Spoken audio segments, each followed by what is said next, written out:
Super sir. Rajini சாரும் இதான் select பண்ணியிருக்காரு. Good choice sir. கமல் சாருக்கு அது ரொம்ப அழகாக இருந்தது.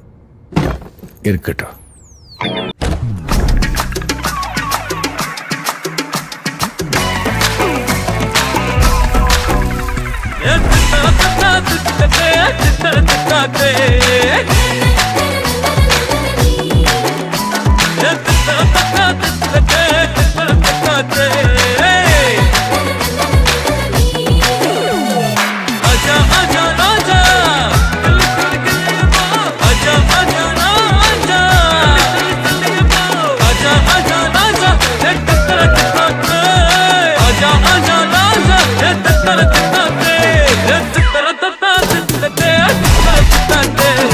அதெல்லாம் இருக்கட்டும். யார் உங்க ஃபேவரட்?